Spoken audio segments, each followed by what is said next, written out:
Hello everyone, कैसे हैं आप सब। आशा करती हूँ आप सब अच्छे होंगे, मैं भी अच्छी हूँ। तो दोस्तों, अभी हाफ ईयरली एग्जाम चल रहे हैं, तो 9-10 के सिलेबस के अकॉर्डिंग समास रहता है। तो मैं आज आप सबको समास की परिभाषा, समास के उदाहरण और समास के भेद बताऊंगी। तो चलिए चलते हैं। तो देखिए दोस्तों, आज मैं बताने वाली हूँ आपको समास। तो देखिए, समास किसे कहते हैं। समास संक्षिप्तीकरण को कहते हैं। देखिए, संधि विच्छेद आप लोग जानते हैं। संधि विच्छेद, विच्छेद का मतलब उसको और इंक्रीज करना, विच्छेद मतलब अलग करना, और विग्रह, विग्रह मतलब संक्षिप्त करना, उसको और छोटा करना। तो समास का मतलब है संक्षिप्तीकरण।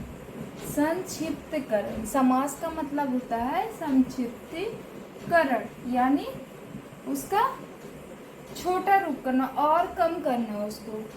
तो दूसरे शब्दों में हम समास को संक्षेप करने की एक प्रक्रिया है बोल सकते हैं। दो या दो से अधिक शब्दों के परस्पर संबंध बताने वाले शब्दों अथवा कारक चिन्हों का लोप होने पर उन दो अथवा दो से अधिक शब्दों के मेल से जो एक स्वतंत्र शब्द बनता है उसको हम समास कहते हैं। उदाहरण के लिए एग्जाम्पल देखिए, एग्जाम्पल बहुत हैं इसके।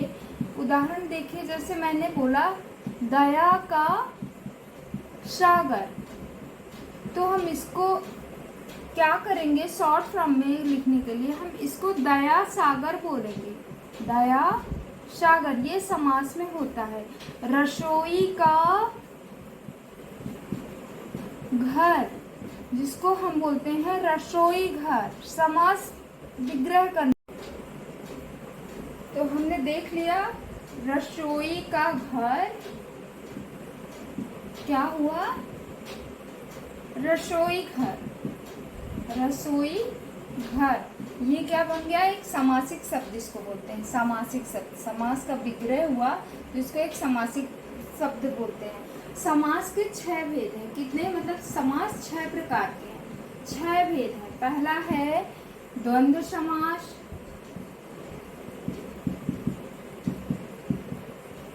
दूसरा है द्विगु समास, और तीसरा है तत्पुरुष समास,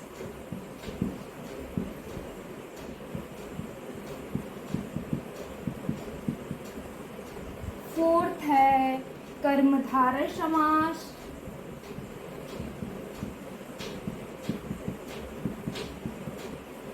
फिफ्थ है अव्ययीभाव समास।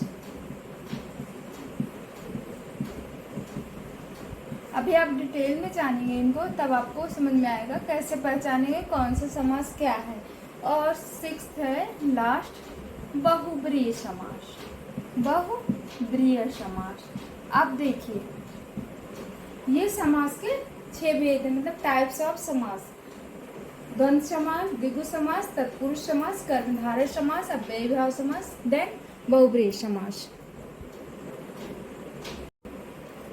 तो चलिए देखते हैं हम पहला द्वंद्व समास। जानते हैं द्वंद्व समास क्या है। द्वंद्व समास, द्वंद्व समास क्या है। द्वंद्व समास ऐसा समास जिसमें पूर्व पद और उत्तर पद, मतलब पहला वर्ड और दूसरा वर्ड दोनों ही प्रधान हो, अर्थात अर्थ की दृष्टि से दोनों का स्वतंत्र अस्तित्व हो, मतलब दोनों के मीनिंग निकलते हों, दोनों शब्द मीनिंगफुल हो, उसे हम द्वंद्व समास कहते हैं। और उन दोनों के बीच संयोजक शब्द का लोप हो। संयोजक शब्द जैसे ये संयोजक चिन्ह ये होता है ना, जैसे हम लगाते हैं भाई बहन,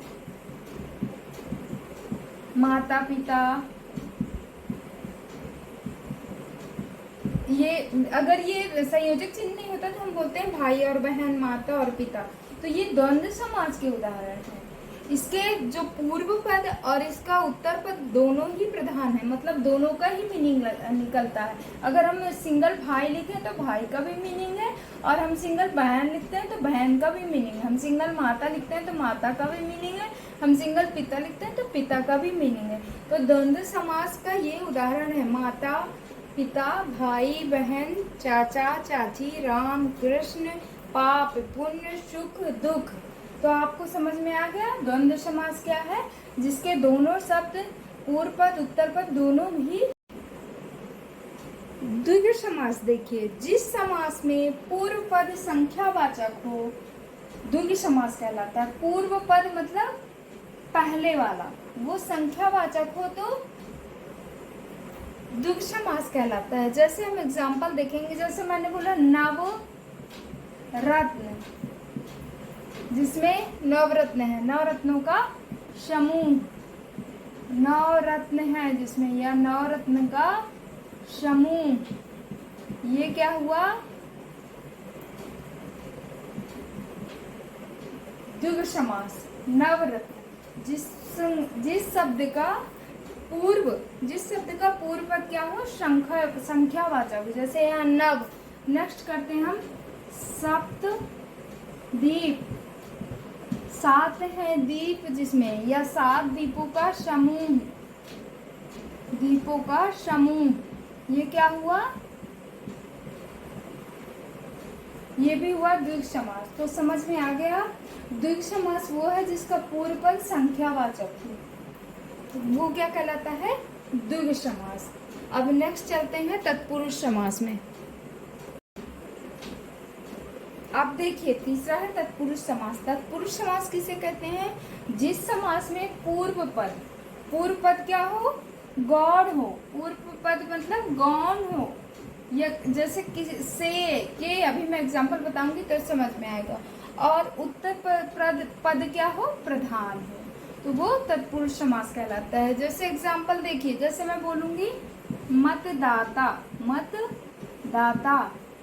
मीन्स मत को देने वाला, मतदाता यानी जानते हैं ना वोट, मत को देने वाला, मत को, अब यहाँ देखिए को देने वाला, समझिएगा बता रही हूँ मैं, मत को देने वाला। गौण मतलब जैसे ये इसका सपोर्ट करता है, ये अलग है, जो सहारा लेता है, जिसके थ्रू करते हैं, मत को देने वाला।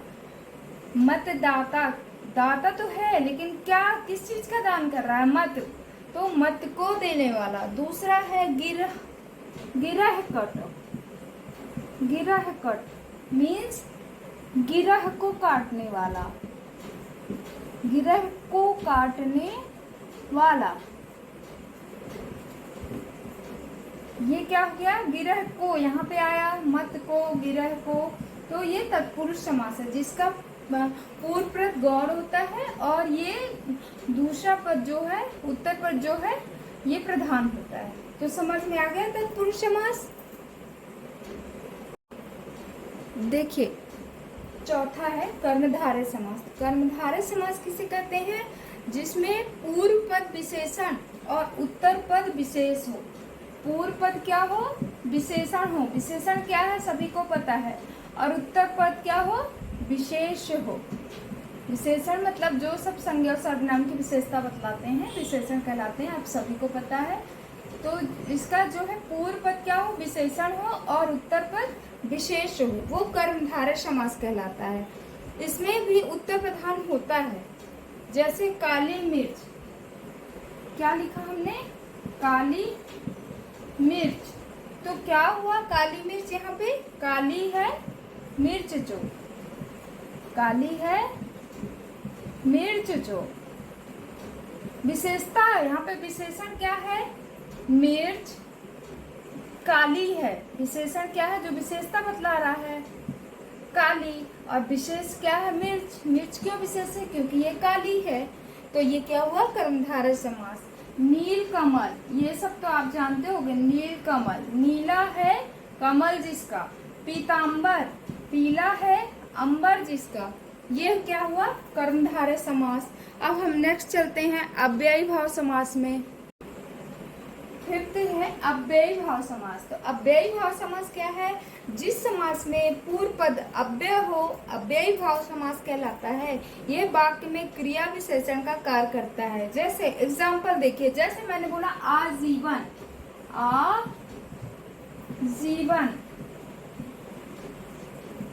आजीवन मतलब क्या बोलते हैं आजीवन को, आप बोलोगे जीवन भर, जीवन भर, आजीवन ऐसा काम कर रहा है, इस मीनिंग जीवन भर।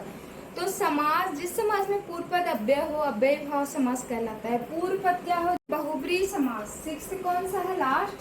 समास के भेद हैं, प्रकार हैं, तो लास्ट क्या है? बहुब्रीहि समास। बहुब्रीहि समास क्या होता है?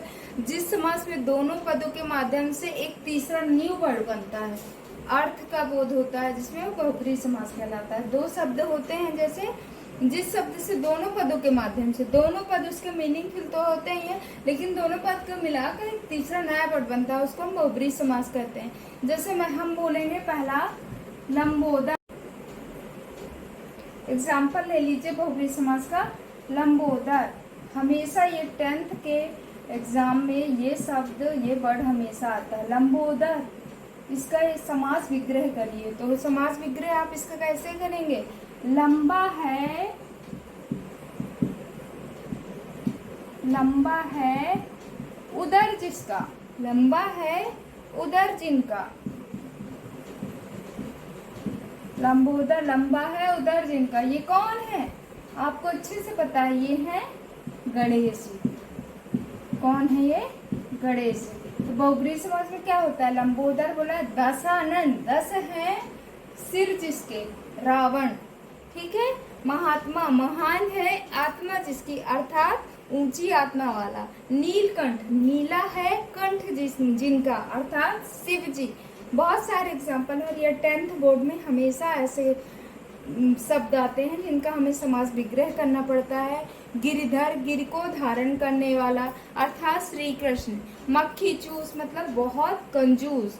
तो आपने देखा समास और परिभाषा और उसके भेद, समास के 6 भेद हैं, तो आप सब समझ गए होंगे। दोस्तों, आज मैंने आपको समास बताया, समास की परिभाषा बताई, समास के भेद बताए। होप आपको वीडियो पसंद आई होगी। आज आपको समास अच्छी तरह से समझ में आ गया होगा। अगर आपको समझ में नहीं आया कुछ, तो आप मुझे कमेंट्स करें, मैं आपको और भी अच्छे से समझाने की कोशिश करूँगी। अभी भी अच्छे से ही समझाया है। और दोस्तों, ये 9th-10th वाले बच्चों के लिए बहुत इम्पॉर्टेंट है। ये वीडियो उन तक शेयर करिए ताकि उनको मिले। अभी उनके एग्ज़ाम भी चल रहे हैं, तो मैं आपको समास बहुत अच्छे से बता दी हूँ। उसके बाद जो भी, जहाँ पे भी आपको कुछ भी डाउट हो, तो आप मुझे कमेंट्स कर लीजिए, मैं आपको बता दूँगी। तब तक के लिए थैंक यू।